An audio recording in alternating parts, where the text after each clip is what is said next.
What's up, you guys? Welcome to Books, Beauty, and Stuff. This is episode 3 of my politics playlist. Today I'm going to be reviewing Uppity by Jannelle Moore.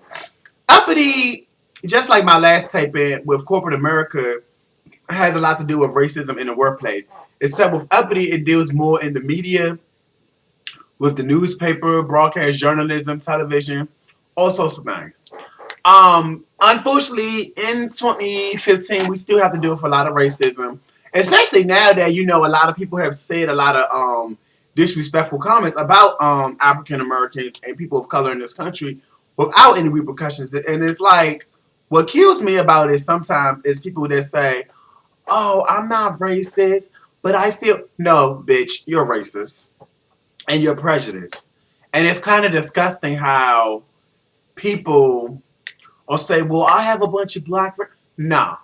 If you feel a certain way, that's fine. That's just your ignorance. But best believe I will not be around that ignorance. But anyway, enough of my soapbox. Before we go into the review, I'm gonna review my makeup. My eyeshadow today is actually one of the blues from the Jenna Rivera palette, which is no longer online. I mixed it with the blue called Midnight Allure from Black Opal. As you see the blue. Have a little bit of gold around it, and my mascara is CoverGirl, the Flamer kind, the Flame Out mascara. Child, I forgot, I'm so tired, don't mind me. Anyway,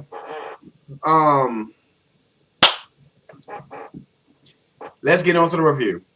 Basically, it's about a woman named Kenya Blades, who is a strong reporter who basically can review and write a story that a lot of people can relate to. The only issue is she's dealing with a lot of racism and hate in the workplace. And she also has to deal with a lot of, excuse me for a minute.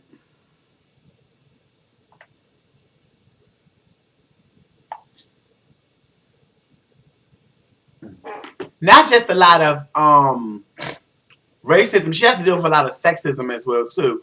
Especially when you have men who think with their think with the little head instead of the big head and think they're gonna get inside some panties because of their titles and stuff.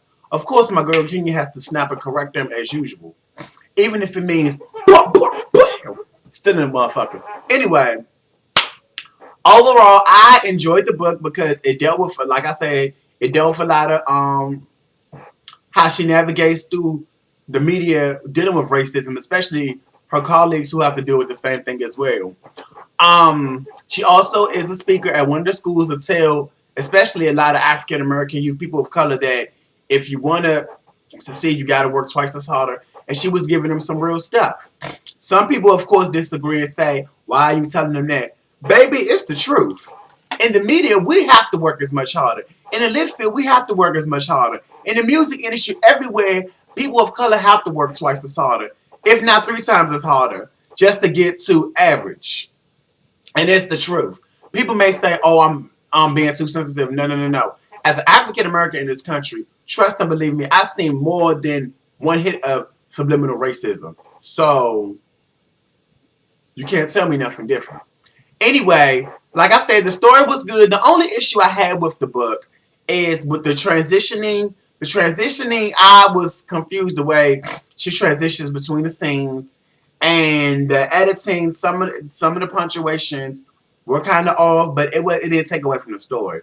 But I just had a few issues with that, and that's about it. Anyway, the book is pretty good. I'm definitely going to link her website below so you can go and get it from there.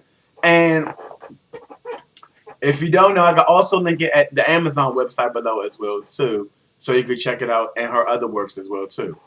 Anyway, thank you guys for looking at Books, Beauty, and Stuff. This is episode 3 of my political series, and you guys have a good evening. Bye now.